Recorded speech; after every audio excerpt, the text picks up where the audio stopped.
నమస్తే, welcome to HMTV special debate. నిన్న విపరీతమైనటువంటి దాడులు ఇరాన్ మీద, రాత్రికి ఏదో ఒకటి చేసేస్తాననేటటువంటి విపరీతమైనటువంటి పెద్ద పెద్ద స్టేట్మెంట్స్, తెల్లవారేసరికి మళ్ళీ మాట మార్చినటువంటి ట్రంప్.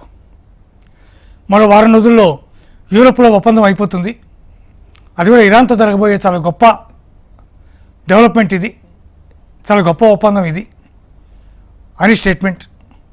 తొందరలోనే హర్ముజ్ కూడా ఓపెన్ అయిపోతుంది, అందరి కష్టాలు తీరిపోతాయి అని అందరికీ భరోసా. ఇది ట్రంప్ ఇవాళ ఇచ్చినటువంటి స్టేట్మెంట్లో ప్రధాన అంశాలు. మరోవైపు ఇరాన్ ఆ స్టేట్మెంట్కి విరుద్ధంగా మాట్లాడింది. వారం రోజుల్లో అయిపోవడం అనే అంశం గురించి మాకు అసలు తెలియదు, మేము ఏ ఒప్పందాల గురించి ఎటువంటి హామీలు ఇంకా ఇవ్వలేదు, 60 రోజులు పూర్తిగా యుద్ధం అనేది లేకుండా చర్చలు కొనసాగితే ఏదో ఒక నిర్ణయానికి రావచ్చు అంటూ ఇరాన్ స్టేట్మెంట్. ఇది తాజాగా పశ్చిమాసియాలో ఉన్నటువంటి పరిస్థితి. ఏది నిజం, ఏది అబద్ధం, ఏది కరెక్ట్, ఏది కాదు, ఇదే అంశానికి సంబంధించి మనతో మాట్లాడడానికి ప్రముఖ అంతర్జాతీయ వ్యవహారాల నిపుణులు సంజయ్ గారు మనతో ఉన్నారు. వారితో మాట్లాడి ఈ అంశాల మీద ఆయన ఏమంటారో విశ్లేషణ తెలుసుకునే ప్రయత్నం చేద్దాం. నమస్కారం సంజయ్ గారు. సార్, ట్రంప్ స్టేట్మెంట్ ఒకవైపు, ఇరాన్ స్టేట్మెంట్ మరోవైపు, ఎలా చూడాలి ఇద్దరి యొక్క స్టేట్మెంట్స్ని? అసలు ఏం జరుగుతోంది యాక్చువల్గా? ఆ సిచ్యువేషన్ ఇంకా కాంప్లికేటెడ్ గానే ఉందండి. కొద్దిగా ఆశాజనకంగా ఉన్నప్పటికీ ఇలాంటివి మనం చాలా సార్లు ఇంతకు ముందు చూసాం. అవును, అంటే ఇటువంటి సినిమా చూడటం జరిగింది. ఇదిగో శాంతి ఒప్పందం, అదిగో యుద్ధం అంటూ నడుస్తూనే ఉంది.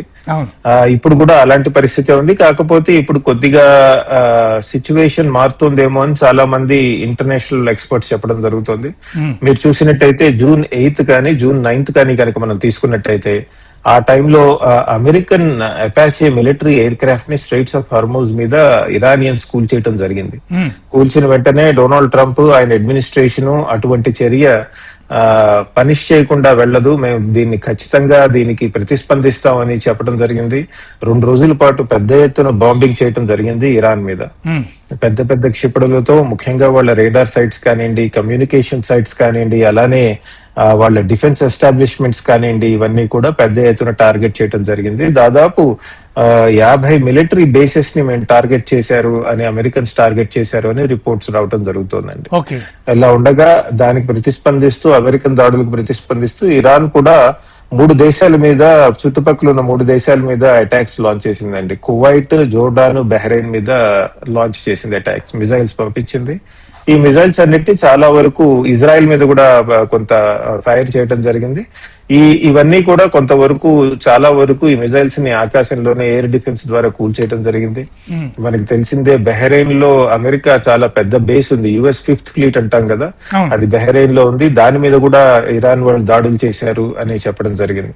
అటువంటి తరుణంలో డొనాల్డ్ ట్రంప్ ఇవాళ రాత్రికి చేయబోయే దాడుల్లో అసలు పూర్తిగా ఇరాన్ ని దాడుల్లో ముంచెత్తేస్తా ఉన్నట్టు ఆయన మాట్లాడటం జరిగింది. కాకపోతే కొద్ది అవర్స్ లోనే, కొన్ని గంటల్లోనే ఆయన ఈ యుద్ధం ఆగిపోయే సూచనలు కనబడుతున్నాయి, మేము చెప్పినవన్నీ ఇరానియన్ ప్రభుత్వం ఒప్పుకుంటోంది అని ఆయన చెప్పడం జరిగిందండి. అంతేకాదు, వచ్చే వీకెండ్ లోనే ఈ ప్రాబ్లం సాల్వ్ అయిపోతుంది, దాదాపు వీలైతే యూరోప్ లో సంతకం పెడతారు, నా వైస్ ప్రెసిడెంట్ ఎవరైతే ఉన్నారో JD వ్యాన్స్ వెళ్లి సంతకం పెడతారు అన్నట్టు చెప్పడం జరిగింది. యథావిధిగా ఇరాన్ వాళ్ళు కూడా అంత ఉత్సాహంగా మరి మాట్లాడాల్సిన అవసరం లేదు, ఇంకా టెక్స్ట్ ఫైనలైజ్ కాలేదు, డొనాల్డ్ ట్రంప్ టెక్స్ట్ ఫైనలైజ్ అయిపోయింది అంటున్నారు. కానీ మా వైపు నుంచి చూస్తే గనక టెక్స్ట్ ఇంకా ఫైనలైజ్ కాలేదు అని చెప్పడం జరిగిందండి. చూడాలి ఎంతవరకు వెళ్తుంది అని. కాకపోతే ఇక్కడ వచ్చిన కొత్త డైమెన్షన్ ఏంటంటే, ఇంతకుముందు పాకిస్తాన్ మధ్యవర్తిత్వం వహించేది, ఇప్పుడు ఖటార్ మధ్యవర్తిత్వం వహిస్తోందని వార్తలు వస్తున్నాయి. ఖటార్ డెలిగేషన్ ఇరాన్ కి వెళ్ళటము, తర్వాత రావటము. ఖటార్ మనం కనుక చూసుకున్నట్టయితే చారిత్రాత్మకంగా, అంటే ఒక గత 5-6 సంవత్సరాల నుంచి తీసుకుంటే గనక ఖటార్ ఇరాన్ విషయంలో పెద్ద పాత్ర పోషిస్తూనే వచ్చిందండి. అంటే బ్యాక్ ఛానల్ డిప్లొమసీ కానివ్వండి, ప్రత్యక్షంగా కానివ్వండి, పరోక్షంగా కానివ్వండి ఖటార్ పెద్ద పాత్ర పోషిస్తుంది. మళ్ళీ ఖటార్ రంగంలోకి దిగింది. మధ్యలో కొన్నాళ్ల పాటు ఖటార్ మధ్యవర్తిత్వం వహించలేదు అని రిపోర్ట్స్ వచ్చాయి. ఎందుకంటే ఇరాన్ వాళ్ళు ఖటార్ మీద కూడా బాంబింగ్ చేశారు కదా, దానికి ఖటార్ వాళ్ళు మీరు వచ్చి మా మీద బాంబింగ్ చేస్తే ఇంక మేమేమి మీడియేషన్ చేస్తాము అన్నట్టు వార్తలు వచ్చాయి.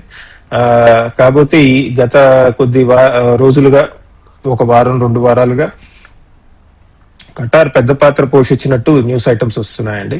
అంతేకాదు ఖటార్ డెలిగేషన్ కూడా ఇరాన్ కు వెళ్ళినట్టు క్లియర్ గా రిపోర్ట్స్ ఉన్నాయి. సో ఓవరాల్ గా తీసుకుంటే కొంత ఆశాజనకంగానే ఉంది. కానీ మనం ఇందాక అన్నట్టు ఈ సినిమా ఇంతకు ముందే చూసాం, ఇదిగో శాంతి ఒప్పందం అని చెప్పి అదిగో యుద్ధం అని స్టార్ట్ అయింది. సో అలా జరగకుండా ఉంటే బాగుండు. ఎందుకంటే స్ట్రైట్స్ ఆఫ్ హర్మూస్ జలసంధి మూసేయటం వల్ల మనందరం కూడా ప్రపంచ ఎకానమీ కూడా చాలా ఇబ్బందుల్లో ఉంది. కాబట్టి అది ఓపెన్ అయితే అందరికీ మంచిదే అండి. ఓకే, కానీ అసలు హెలికాప్టర్ని మేము కూల్చేయలేదు అని చెప్పి అమెరికా హెలికాప్టర్తో మాకు ఎటువంటి సంబంధం లేదు అని చెప్పి ఇరాన్ స్టేట్మెంట్ ఇచ్చింది. How far it is correct sir? Americans వాటిని ఏమీ ఒప్పుకోవట్లేదండి. ఎందుకంటే ఏదైతే హెలికాప్టర్ కూలిపోయిందో పైలట్స్ వాళ్ళు బతికే ఉన్నారు, వాళ్ళని రిట్రీవ్ చేయటం కూడా జరిగింది కదా. సో కాబట్టి వాళ్ళు దాన్ని చెప్పేది ఏంటంటే, చాలా మంది ఇంటర్నేషనల్ ఎక్స్పర్ట్స్ కూడా అనేది ఏంటంటే ఇరానియన్ ఫైర్ చేసిన మిజైల్ తోనే ఇది జరిగింది అని చెప్పడం జరుగుతుంది. అంతేకాదు స్ట్రైట్స్ ఆఫ్ హర్మూజ్ లో పరిస్థితి బాగాలేదు. చాలా షిప్స్ మీద అటు ఇరానియన్స్ ఇటు అమెరికన్స్ దాడులు చేయడం జరిగింది. మనం చూసాం, ఎంతో దురదృష్టకరమైనటువంటి సంఘటన. భారత సంతతికి చెందిన వారు భారతీయులు ముగ్గురు షిప్స్ ని ఏవైతే నావిగేట్ చేస్తున్నారో వాళ్ళు చనిపోవటం జరిగింది.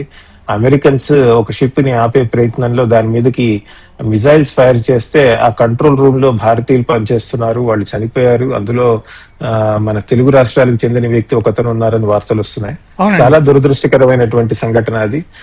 సో ఆ సంఘటన ఏం చూపిస్తుందంటే, దాదాపు 2 వైపులా అటు ఇరాన్ కానీ ఇటు అమెరికన్స్ కానీ ఈ షిప్ మూవ్మెంట్ ని ఆపటానికి, బ్లాకేడ్ విధించడానికి 2 వైపులా గట్టిగా ప్రయత్నిస్తున్నారు. దానివల్ల పాపం అమాయకమైనటువంటి సెయిలర్స్ ఎవరైతే ఉన్నారో, ముఖ్యంగా మొన్న జరిగిన దాడుల్లో పెద్ద ఎత్తున మన భారతీయుల్ని కూడా ఇవాక్యువేట్ చేయడం జరిగింది కదా. అంటే 24 మెంబర్స్ ఉన్నటువంటి క్రూలో 3 చనిపోతే ఒక 21 మందిని ఒమాన్ వాళ్ళు ఎవరైతే ఉన్నారో, వాళ్ళ నేవీ ఏదైతే ఉందో ఎమర్జెన్సీ హ్యుమానిటేరియన్ చేసేవాళ్ళు, వాళ్ళు వీళ్ళని రెస్క్యూ చేశారని వార్తలు వస్తున్నాయి. సో ఆ సిచ్యువేషన్ ఏం చెప్తుందంటే, సిచ్యువేషన్ ఇంకా స్ట్రైట్స్ ఆఫ్ హర్మూస్ జలసంధిలో అసలు బాలేదని తెలుస్తోంది. వివిధ రిపోర్ట్స్ ప్రకారంగా చూసినట్టయితే కనుక దాదాపు 1 లక్ష నుంచి 3 లక్షల వరకు భారత సంతతికి చెందిన వాళ్ళు ఈ మ్యారీటైమ్ ఇవి ఉంటాయి కదండి, మెరైన్ ఇంజనీరింగ్ లేదా మెరైన్ షిప్పింగ్ ఉంటుంది కదా, మర్చెంట్ నేవీ అంటారు. మర్చెంట్ నేవీలో పెద్ద ఎత్తున భారతీయులు పనిచేస్తారు. చాలా షిప్స్ లో భారతీయులు ఉంటారు. కేవలం భారత ఫ్లాగ్స్ ఉన్నటువంటి షిప్సే కాదు, అంటే ఇండియన్ ఫ్లాగ్స్ అంటారు కదా, ఫ్లాగ్ షిప్ అంటారు. అలాంటివి కాకుండా కూడా వివిధ దేశాలకు చెందినటువంటి మర్చెంట్ నేవీలో పెద్ద ఎత్తున భారతీయులు పనిచేస్తారు. సో దాంతో మనకు వస్తున్న రాబోయే ఛాలెంజ్ ఏమిటంటే, ఆల్రెడీ మనం అనుభవించడం జరుగుతోంది.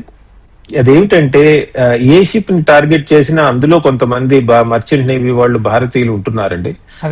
సో అది ఇంతకు ముందు మీకు గుర్తుందో లేదో, థాయిలాండ్ కి చెందిన మయూరి అనేదో ఒక షిప్ ని కూడా టార్గెట్ చేయడం చేస్తే అందులో భారతీయులు ఉన్నారు. సో ఇది ఒక ఛాలెంజ్ కాబోతోంది. దీన్ని ఎలా మనం రెస్పాండ్ అవ్వాలి అన్నది చూడాలి. 2 వైపులకి చెప్పాలి చాలా క్లియర్ గా, మీరు అన్నెసెసరీగా మర్చెంట్ నేవీని టార్గెట్ చేయకూడదు. ఎందుకంటే మన భారతీయులు చాలా మంది ఉన్నారు, అండ్ అవేమి మిలిటరీ ఆబ్జెక్టివ్స్ తో స్ట్రైట్స్ ఆఫ్ హర్మూజ్ లోంచి వెళ్ళట్లేదు కదండి. ఏవో సివిలియన్ గూడ్స్ లేదా ఆయిల్ ఇవి తీసుకుని వెళ్తున్నాయి. కాబట్టి 2 వైపులా కొద్దిగా వాళ్ళు ఏమన్నా కొంత సాఫ్ట్ గా, కొంత పాజిటివ్ గా వ్యవహరిస్తే బాగుంటుందని మనం గమనించాల్సింది. ఇంతకీ ఇది ఎందుకు చెప్తున్నా అంటే, సిచ్యువేషన్ కాంప్లెక్స్ గా ఉన్నప్పుడు ఇరాన్ వాళ్ళేమో మేము కూల్చలేదంటారు హెలికాప్టర్, అమెరికన్స్ ఏమో మీరే కూల్చారంటున్నారు. దట్ స్ట్రైట్స్ ఆఫ్ హార్మూజ్ జలసంధి అంతా ఒక ఇన్ఫర్మేషన్ వార్ఫేర్ జోన్ అయిందండి, ఎవరు ఏం చేశారు అన్న దాని మీద. ఎందుకంటే మొన్న జరిగిన మర్చెంట్ నేవీ మీద షిప్ మీద అమెరికన్స్ ఏం చెప్తున్నారంటే, మేము ఎంత వార్నింగ్స్ ఇచ్చినా వీళ్ళు వినలేదు అంటున్నారు. వీళ్ళు ఏమంటున్నారంటే, మేము రెస్పాండ్ అవుతుంటేనే మా మీద ఒక కాల్పులు జరిపారు అంటున్నారు. సో అసలు ఆ సిచ్యువేషన్ ని అడ్రస్ చేస్తేనే బాగుంటుందని నా ఉద్దేశం. కానీ అండి భారత్ చాలా తీవ్రంగా దానికి నిరసన తెలిపింది, చాలా కఠినంగానే డీల్ చేసింది యాక్చువల్గా. బట్ ఇక ముందు ఇటువంటివన్నీ జరగకుండా ఉంటాయి అని మనం భావించే అవకాశం ఉందా? చెప్పటం కష్టం అండి, ఎందుకంటే హర్మూజ్ జలసంధి ఏదైతే ఉందో అది ఒక ఇంపార్టెంట్ స్ట్రాటజిక్ ఆబ్జెక్టివ్ అయింది. అంటే మన జాయింట్ సెక్రటరీ తర్వాత లేదా మన ఆయన ఏమంటారు అడిషనల్ సెక్రటరీ అమెరికా ఉన్నారు కదా, ఆయన మన వీళ్ళని అమెరికన్ ఎంబసీ నుంచి పిలిచి చివాట్లు పెట్టడం జరిగింది, వాళ్ళకి చెప్పడం జరిగింది, మీరు ఇలా ఇష్టం వచ్చినట్టు కాల్చకూడదు, మా భారతీయులకి ఇబ్బందిగా ఉందని. కానీ మళ్ళీ ఇలాంటిది జరుగుతుందా అంటే చెప్పటం కష్టం, ఎందుకంటే హర్మూజ్ జలసంధి కనుక ఓపెన్ అయితే ఇరాన్ ఓడిపోయినట్టు ఉంటుంది, అది కనుక ఓపెన్ చేయలేకపోతే అమెరికా ఓడిపోయినట్టు ఉంటుంది. సో కాబట్టి రెండు వైపులా పెద్ద పట్టుకున్నాయి స్ట్రైట్స్ ఆఫ్ హర్మూజ్ ని. మాకు డబ్బులు కడితే కనుక మేము షిప్స్ వదిలేస్తామని ఇరాన్ అంటుంది. మీరు ఇరాన్ తో కనుక ఇరాన్ పోర్ట్స్ నుంచి కనుక మీరు ఏమన్నా ఆయిల్ అవి తీసుకుని వస్తే కనుక మేము అలౌ చేయమని అమెరికన్స్ అంటున్నారు. సో వాళ్ళు ఒకళ్ళనొకళ్ళు ఫైర్ చేయటం నడుస్తుంది. వివిధ స్టాటిస్టిక్స్ ప్రకారం కనుక చూసినట్టయితే ఇప్పటి వరకు 42 షిప్స్ ని టార్గెట్ చేయడం జరిగిందండి. ఏది సీజ్ ఫైర్ వచ్చిన తర్వాత, సీజ్ ఫైర్ ముందుగా సీజ్ ఫైర్ వచ్చిన తర్వాత నుంచి దాదాపు 42 షిప్స్ ని టార్గెట్ చేయడం జరిగిందని ఇంటర్నేషనల్ మ్యారిటైమ్ ఆర్గనైజేషన్ చెప్పడం జరిగింది. అమెరికన్ స్టాటిస్టిక్స్ ప్రకారం 100కి పైగా షిప్స్ ని మేము ఏవైతే ఇరాన్ పోర్ట్స్ నుంచి వచ్చాయో వెనక్కి పంపించామని వాళ్ళు చెప్తున్నారు. సో సిచ్యువేషన్ అంత జటిలంగా ఉంది, అంత కాంప్లెక్స్ గా ఉంది కాబట్టి మళ్ళీ ఇలాంటిది జరగదు అని చెప్పడం కష్టం. కానీ జరగకుండా ఉంటే బాగుండు అని అన్ని ప్రపంచంలో చాలా దేశాలు ఆశిస్తున్నాయి, ముఖ్యంగా భారత్ ఆశిస్తోంది. ఎందుకంటే మనకి ఇంధన వనరులు ఆ ప్రాంతం నుంచే వస్తాయి. తర్వాత పెద్ద ఎత్తున భారత చెందిన ఇంజనీర్స్ కానివ్వండి, సివిలియన్స్ కానివ్వండి, మర్చెంట్ నేవీలో పెద్ద ఎత్తున వివిధ దేశాల్లో పనిచేస్తున్నారు. సో కాబట్టి ఇది కంటిన్యూ అవ్వకుండా ఉంటే బాగుంటుంది. కానీ మళ్ళీ జరిగే ఇటువంటి సంఘటనలు, దురదృష్టకరమైనటువంటి సంఘటనలు జరిగే అవకాశం ఉంది. నా ఉద్దేశంలో అన్ని దేశాలు ఒత్తిడి తీసుకురావాలి, మర్చెంట్ నేవీస్ ని వీటిని టార్గెట్ చేయకూడదని అటు అమెరికాకి ఇటు ఇరాన్ కి చెప్తే బానే ఉంటుంది. మరో అంశం ప్రధానంగా చర్చకి దారితీసినటువంటి పరిస్థితి ఉంది ట్రంప్ కు సంబంధించి. కింది కోర్టులో అతనికి 10% సుంకాలు విధించడానికి ఎటువంటి అభ్యంతరం లేదు అని చెప్పి కోర్టు తీర్పిచ్చినట్టుగా సమాచారం వచ్చింది. అట్ ద సేమ్ టైం వాళ్ళు మళ్ళీ సుప్రీంకోర్టుకి వెళ్ళే అవకాశం కూడా ఉందని చెప్తున్నారు. ఈ అంశాన్ని ఎట్లా తీసుకోవాల్సి ఉంటుంది? 10% సుంకం అనేది కామన్ టు ఎవ్రీథింగ్ అని అనుకోవచ్చా? అవును. అంటే డొనాల్డ్ ట్రంప్ ఫారెన్ పాలసీలో ఇదొక మరో కోణం మనం చాలా కాలంగా చూస్తూనే ఉన్నామండి. ఇటు ఇరాన్ కాకుండా అటు కనుక తీసుకున్నట్టయితే, వాణిజ్య రంగంలో తీసుకున్నట్టయితే ట్రంప్ చాలా కాలంగా ఈ టారిఫ్ పాలసీ విధించడం జరుగుతోంది. దాన్ని సుప్రీం కోర్టు వాళ్ళు కొట్టేయటం జరిగింది. అంటే ఎమర్జెన్సీ ప్రావిజన్స్ కింద నేను సుంకాలు విధిస్తున్నానని ఆయన చెప్పడం జరిగింది. అయితే మీరు ఏదైతే సుంకాలు విధిస్తున్నారో అది అన్కాన్స్టిట్యూషనల్, లెజిస్లేచర్ తో సంబంధం లేకుండా మీరు ఇటువంటి సుంకాలు అంటే 40%, 50%, ఒక్కొక్కసారి 70%, లేదా కొన్ని దేశాల మీద 150% వేసి దాన్ని 30% దించడం, ఇలాంటి మీరు ఏదైతే చేస్తున్నారో ఇది లెజిస్లేచర్ చట్టసభలతో సంప్రదింపులు చేసి చేయాలి అని సుప్రీంకోర్టు చెప్పడం జరిగిందండి, అమెరికా సుప్రీంకోర్టు. అయితే ఆ తర్వాత ఆయన వేరే కాన్స్టిట్యూషనల్ ప్రావిజన్స్ అవి వాడి చట్టబద్ధ వేరే చట్టాలని వాడి సెక్షన్ 122 ట్రేడ్ యాక్ట్ కింద మళ్ళీ 10% ఎక్స్ట్రా వేయటం జరిగిందండి. ఈసారి ఆయన ఏం చేస్తున్నారంటే బ్లాంకెట్ గా వేయటం కాకుండా కొన్ని దేశాల్లో అన్ఫెయిర్ ట్రేడ్ ప్రాక్టీసెస్ ఉన్నాయి, లేదా కొన్ని దేశాల్లో బాండెడ్ లేబర్ ఉంటుంది, లేదా లేబర్ ఎక్స్ప్లాయిటేషన్ ఉంటుంది, దానివల్ల అమెరికా నష్టపోతోంది అన్న వేరియస్ ప్రావిజన్స్ కింద ఈ మధ్య కాలంలో వేయటం జరిగింది. మన మీదే కాదు, అటు యూకే, యూరోప్ మీద కూడా 10% వేయటం జరిగింది కదా. సో దాని మీద మళ్ళీ కోర్టుకు వెళ్ళటం జరిగిందండి. కోర్టుకు వెళ్తే కింద కోర్టు ఏదైతే ఉందో అది కొట్టేస్తే ఫెడరల్ కోర్ట్ ఆఫ్ అపీల్స్ అంటారు, దానికి వెళ్ళటం జరిగింది. వాళ్ళు ఏం చెప్పారంటే ప్రైమా ఫేసి అంటే సర్ఫేస్ మీద చూసినట్టయితే గవర్నమెంట్ చేస్తున్నది వాళ్ళు సమర్థించుకునే విధంగానే ఉంది అన్నారు, కానీ అది సబబు అనలేదండి. ఎందుకంటే ఇంకా కోర్టులో కేసు నడుస్తుంది కాబట్టి ప్రస్తుతానికి అలౌ చేయటం జరుగుతుంది అంటారు. అంటే మనం స్టే ఇవ్వకపోవటం అంటాం కదా, స్టే ఇవ్వటం, స్టే అలాంటిది. సో కానీ నిజమైన ఇది చట్టబద్ధంగా కరెక్ట్ అని కోర్టు ఇంకా పూర్తిగా చెప్పలేదు. ఒకవేళ చెప్పినా అది సుప్రీం కోర్టుకి వెళ్తుంది, మళ్ళీ ఇంకో కేసు నడుస్తుంది అక్కడ. సో డొనాల్డ్ ట్రంప్ ప్రభుత్వం ఏం చేస్తుంది ఏంటంటే వాళ్ళ చట్టాల ప్రకారం, వాళ్ళ కాన్స్టిట్యూషన్ ప్రకారం వాళ్ళు విధిస్తున్నటువంటి ఈ సుంకాలు ఏవైతే ఉన్నాయో అవి కొట్టేయటం జరుగుతోంది. కాబట్టి కొత్త విధంగా సుంకాలు వేసి మళ్ళీ కోర్టు సిస్టమ్ లో తేలే వరకు వాళ్ళు సుంకాలు కలెక్ట్ చేయటం నడుస్తోందండి. డొనాల్డ్ ట్రంప్ ఓటమి అంటే చట్టసభల్లో ఓటమిని అంగీకరించడానికి ఆయనకి ఇష్టంగా లేదు. సో కాబట్టి వివిధ రకాలుగా ఆయన ఏదో విధంగా సుంకాలు వేయాలనే ప్రయత్నం చేస్తున్నారు. చూద్దాం ఇది కూడా ఎన్నాళ్ళు నడుస్తుందో, ఎందుకంటే అమెరికన్ జ్యుడిషియరీలో కొంత ఫాస్ట్ గానే మూవ్ అవుతాయి కేసెస్.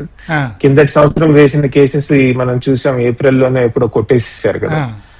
అలానే ఇది కూడా ఇంకో సంవత్సరంలో కొట్టేస్తారా, కొన్ని నెలల్లో కొట్టేస్తారా అన్నది చూడాలి. కొట్టేసే ఇప్పుడు కూడా సుప్రీం కోర్టు పాత మీరు జడ్జిమెంట్ తీసుకుంటే మీరు కలెక్ట్ చేసిన సుంకాలు వెనక్కి తీసుకు ఇవ్వాలి అని కూడా చెప్పిందండి. సో అది కూడా దాని మీద కూడా చాలా చర్చ నడిచింది. ఎప్పటికి ఇవ్వాలి, ఎంత ఇవ్వాలి, ఇమ్మందా లేదా అన్న దాని మీద కూడా. బట్ ఏదైతే అమెరికన్ జ్యుడిషియరీ ఫాస్ట్ గా వర్క్ చేస్తుంది, డైరెక్షన్స్ క్లియర్ గా వస్తాయి కాబట్టి ఇంకొన్ని రోజుల్లో లేదా ఇంకొన్ని వారాల్లో దీని మీద కూడా ఒక మనకి క్లారిటీ వస్తుంది. జ్యుడిషియరీ మీద ఇట్లాంటి వ్యాఖ్యలు చేయడం అది కరెక్ట్ కాకపోవచ్చు, కానీ యాక్చువల్గా కానీ ట్రంప్ వ్యవహార శైలి జ్యుడిషియరీ కూడా కొంత చాలా షాక్ ఇస్తున్నట్టుగా కనిపిస్తుంది. అన్ని రంగాల్లో చాలా ఆయన వ్యవహార శైలి కొద్దిగా ఇబ్బంది కలిగిస్తోంది చాలా జనాలకి. సుప్రీం కోర్టు మీద కూడా దుర్భాషలు ఆయన చూసాం మనం, ఆయన మాట్లాడే పద్ధతి అది. అలానే ఇంటర్నేషనల్ పాలిటిక్స్ లో యూరోపియన్ దేశాలతో ఆయన ఎలా వ్యవహరించారో చూసాం మనం. అలానే మిడిల్ ఈస్టర్న్ కంట్రీస్ తో చర్చలు జరుపుతూ ఇరాన్ మీదకి యుద్ధం వెళ్ళటం చూసాం కదా మనం, అది చూసాం. అలానే వేరే దేశాలు ఏవైతే ఉన్నాయో స్నేహితులైనటువంటి జపాన్ కానీ యూరోప్ కానీ అవి కూడా సెక్యూరిటీకి పెద్దగా కంట్రిబ్యూట్ చేయట్లేదు అన్న విధంగా మాట్లాడటం కూడా మనం చూసామండి. సో కాబట్టి డొనాల్డ్ ట్రంప్ కేవలం జ్యుడిషియరీనే టార్గెట్ చేస్తున్నారని కాదు, అన్ని సెక్టర్స్ లో అందరితో ఆయన తలబడుతున్నారు. మీరు ట్రంప్ సపోర్టర్ గా చూస్తే గనక మీరు అన్నెసరిగా చాలా సూక్ష్మంగా చూసి భూతద్దం పెట్టి చూసి మాలో తప్పులు ఎన్నుతున్నారు కాబట్టి మేము ఇలా రెస్పాండ్ అవుతున్నాం అంటారు. అంతేకాదు ఇప్పుడు నిన్నటికి ప్రతి ప్రెస్ కాన్ఫరెన్స్ లో ఆయన అమెరికా లీడింగ్ మీడియా హౌసెస్ ఏవైతే ఉంటాయో అటు CNN కానివ్వండి, న్యూయార్క్ టైమ్స్ కానివ్వండి, వీటిని కూడా ఆయన చాలా గట్టిగా తిడుతూనే ఉంటారు. సో అటు మీడియాని, ఇటు జ్యుడిషియరీని, అటు లెజిస్లేచర్ లో, అటు సెనేట్ లో, హౌస్ ఆఫ్ రిప్రజెంటేటివ్స్ లో సరే ప్రత్యర్థులైనటువంటి డెమోక్రటిక్ పార్టీని, అది రాజకీయాల్లో సర్వసాధారణమైనప్పటికీ ట్రంప్ రాజకీయంలో ఒక కొత్త కోణం ఏంటంటే అటు మీడియాని గట్టిగా అంటమే కాకుండా జ్యుడిషియరీని కూడా చాలా దారుణంగా మాట్లాడటం జరిగింది. అంత దేనికి మనం ఫ్రాన్స్ ప్రెసిడెంట్ ని ఆయన ఎట్లా మాట్లాడారో చూసాం కదా. సో ఇంతకు ముందు డిప్లొమసీలో ఇటువంటి డిప్లొమసీ చేయటం ఎప్పుడు చూడలేదు. అంటే ఫ్రాన్స్ ప్రెసిడెంట్ తన పర్సనల్ లైఫ్ గురించి మాట్లాడి ప్రెసిడెంట్ పర్సనల్ లైఫ్ గురించి మాట్లాడటం కూడా మొట్టమొదటిసారి మనం చూస్తున్నాం. సో ఓవరాల్ గా కేవలం జ్యుడిషియరీ కాదు, అటు మీడియా, జ్యుడిషియరీ, డిప్లొమసీ లేదా అటు పొలిటికల్ పార్టీస్, ఎడ్యుకేషన్ ఇన్స్టిట్యూషన్స్ మీద కూడా చూసాం కదా మనం. పెద్ద ivy league education institutions, Harvard, ఇవి సరిగ్గా పనిచేయట్లేదని ఆయన చెప్పడం కూడా జరిగింది. సో అక్రాస్ ది బోర్డ్ అందరినీ ఆయన చాలా కఠినంగా మాట్లాడటం నడుస్తోంది. డొనాల్డ్ ట్రంప్ సపోర్టర్స్ వైపు నుంచి కనుక చూసినట్టయితే మీరంతా కంకణం కట్టుకుని తీవ్రంగా మమ్మల్ని క్రిటిసైజ్ చేస్తున్నారు కాబట్టి మేము ప్రతిస్పందించాల్సి వస్తుందని వాళ్ళు చెప్తున్నారు. ఓకే, ఇది ఇట్లా అంటే కొనసాగుతూ ఉంటుంది, ఇదే రకమైనటువంటి వ్యవహార శైలి కొనసాగుతూ ఉంటుంది. కానీ ట్రంప్ కొన్నటువంటి వీటో పవర్స్ ఎక్కడి వరకు, ఎంతవరకు ఎగ్జిక్యూట్ చేసే అవకాశం ఉంది సార్ వాటిని? అంటే కొంతవరకు రాబోయే ఈ మిడ్ టర్మ్ ఎలక్షన్స్ అంటాం కదా, ఈ నవంబర్ లో జరిగే మిడ్ టర్మ్ ఎలక్షన్స్ లో ఎటువంటి రిజల్ట్స్ వస్తాయి అన్న దాని మీద చాలా ఆధారపడి ఉంటుందండి. ఎందుకంటే మనం చూస్తున్నాం ట్రంప్ కి వ్యతిరేకంగా చాలా పెద్ద ఎత్తున నిరసన ప్రదర్శనలు నడిచాయి. ఆయనకు వ్యతిరేకంగా చాలా మంది మాట్లాడటం నడుస్తోంది. ఒకవేళ house of representatives, house of senate అంటే అప్పర్ హౌస్, లోవర్ హౌస్ రెండిట్లో కనుక పెద్ద ఎత్తున రిపబ్లికన్స్ ఓడిపోతే అప్పుడు ట్రంప్ వ్యవహార శైలి మీద కొద్దిగా కట్టడి చేసే విధంగా అపోజిషన్ పార్టీస్ అవి వ్యవహరించవచ్చు, డెమోక్రటిక్ పార్టీస్ ముఖ్యంగా. కాకపోతే మనం చూసాం ట్రంప్ కొత్త కొత్త విధానాల ద్వారా కొత్త కొత్త ప్రొసీజర్స్ ద్వారా తను చేయాల్సింది చేసుకుంటూ వెళ్తూ ఉంటారు. సుప్రీం కోర్టు మీరు పెట్టిన టారిఫ్స్ సుంకాల పాలసీ కరెక్ట్ కాదంటే నెక్స్ట్ డే వేరే సెక్షన్స్ కింద వేరే చట్టాల కింద మళ్ళీ సుంకాలు విధించారు ఆయన. సో కాబట్టి ఒకవేళ సెనెట్ లో హౌస్ ఆఫ్ రిప్రజెంటేటివ్స్ లో రిపబ్లికన్స్ పెద్ద ఎత్తున ఓడిపోయినా ప్రస్తుతానికి అది కట్టడి చేస్తుంది ట్రంప్ ని అన్నది చెప్పడం కష్టమే. కాకపోతే మరీ ఇంపీచ్మెంట్ దాకా వెళ్తుందా, వెళ్తే కనుక ట్రంప్ వ్యవహార శైలిలో ఏమన్నా మార్పులు వస్తాయన్నది చూడాల్సిన అంశం. అది ఇంకా అంత దూరం వెళ్ళట్లేదు. అంటే ఖచ్చితంగా డెమోక్రాట్స్ కనుక హౌస్ ఆఫ్ రిప్రజెంటేటివ్స్ అన్నిటిలో కనుక ఫుల్ మెజారిటీ సాధిస్తే కంఫర్టబుల్, అంటే సెనెట్ లో కనుక చాలా పెద్ద ఎత్తున మెజారిటీ సాధిస్తే అటువంటి చర్యలు తీసుకునే అవకాశం ఉంటుంది. బట్ ఇంకా ఇంపీచ్మెంట్ చేస్తారా లేదా అన్నది ఇప్పుడే చెప్పడం కష్టం, ఎందుకంటే నవంబర్ ఎలక్షన్స్ తర్వాత మనకు తెలుస్తుంది. ప్రస్తుతానికి అక్కడ ఇక్కడ జరుగుతున్న గవర్నర్ ఎలక్షన్స్ కనుక తీసుకుంటే ట్రంప్ పట్టు కనబడుతోందండి. తను సపోర్ట్ చేసిన క్యాండిడేట్స్ చాలా మంది రిపబ్లికన్, అంటే వాళ్ళ ఇంటర్నల్ పార్టీ డెమోక్రసీలో ఎలక్షన్స్ నడుస్తాయి కదా, ఇంట్రా పార్టీ ఎలక్షన్స్, వాటిల్లో ట్రంప్ సపోర్ట్ చేసిన వ్యక్తులు చాలా మంది గెలుస్తున్నారు. అంటే ట్రంప్ కి ఈ రోజుకి రిపబ్లికన్ ఓటర్స్ లో పెద్ద పట్టు ఉన్నట్టే కనబడుతోందండి. ఓకే, అంటే కాబట్టి మనం ఏదో వీటో పవర్ తగ్గిపోతుందని అనుకోవడానికి మాత్రం ఆస్కారం లేదు. ఖచ్చితంగా, అంటే ట్రంప్ వ్యవహార శైలి మనకు తెలిసిందే కదా. వేరే వ్యవస్థలు కానివ్వండి, లేదా లెజిస్లేచర్స్ కానివ్వండి, జ్యుడిషియరీ కానివ్వండి, ఆయన వ్యవహార శైలిని కట్టడి చేయటంలో విఫలమయ్యాయి అని చెప్పడానికంటే కొద్దిగా కష్టపడుతున్నాయి అన్నమాట వాస్తవం అండి.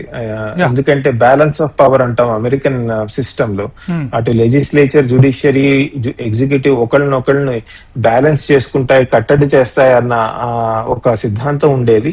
ఆ సిద్ధాంతంలో ట్రంప్ చేసే వినూత్నమైనటువంటి లేదా మనకి మనకి నచ్చకపోవచ్చు, బట్ కొత్త కొత్త విధానాల ద్వారా బ్యాలెన్స్ ని ఆయన అండర్మైన్ చేయగలుగుతున్నారు.